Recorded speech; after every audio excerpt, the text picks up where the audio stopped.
Nous avons proposé dans les modules précédents une description du passage de la fonction commerciale au marketing.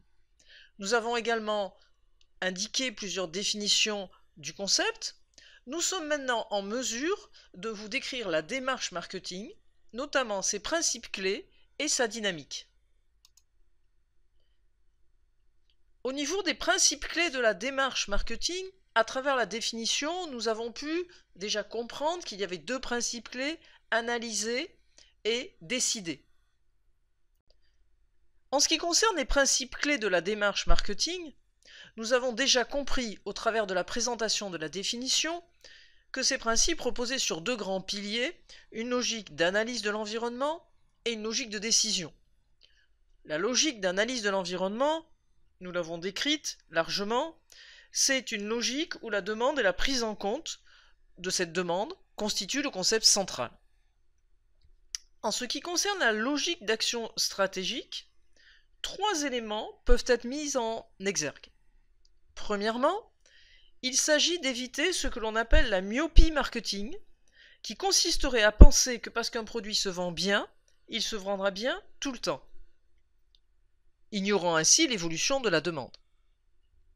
Deuxièmement, il est important de mettre l'accent sur la nécessité de créer et conserver un avantage différentiel. Troisièmement, ce principe de la logique d'action stratégique doit également consister à diffuser l'état d'esprit marketing dans l'ensemble de l'entreprise.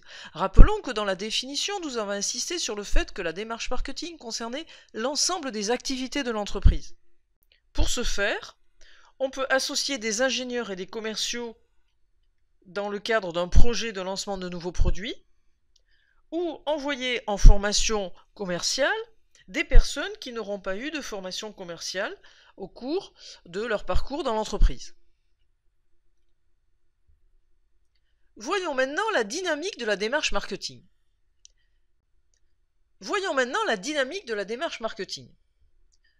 Trois étapes peuvent la caractériser: le marketing et l'analyse de l'environnement, le marketing et la stratégie concurrentielle, le marketing opérationnel.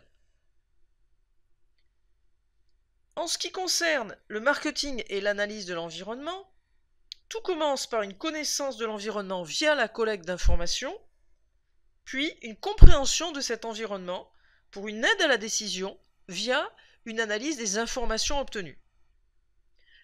Grâce à ces informations, les managers vont ainsi pouvoir concevoir ce qui va être le cœur de leur stratégie concurrentielle, à savoir le choix du couple offre-marché et la définition du positionnement, c'est-à-dire ce qui va véritablement différencier l'offre par rapport à ses concurrents. Par la suite, les managers vont être en mesure de décliner ce positionnement au travers de 4 grandes variables d'action et de déterminer les grandes lignes de ce qui va leur permettre de concevoir le produit, le niveau de prix qui va être pratiqué, le choix des circuits de distribution et la communication. Ces choix s'apparentent à de véritables investissements et nous en verrons les logiques de conception dans le MOOC 2. Enfin, comme nous avons souligné dans la définition que l'ensemble des activités de l'entreprise doivent participer au marketing, les managers doivent faire attention et concevoir les politiques qui leur permettront d'intégrer les décisions marketing auprès de l'ensemble du personnel de l'entreprise. La troisième étape de la dynamique de la démarche concerne ce que l'on appelle le marketing opérationnel, c'est-à-dire la gestion quotidienne des variables relatives aux actions commerciales au niveau de la définition et de l'évolution du produit, de l'ajustement du prix par rapport à la concurrence, de la gestion des points de vente, de la mise en place de promotions, de publicité sur le lieu de vente, ce qu'on appelle la PLV, de la présence sur des foires ou des salons, ou de marketing direct.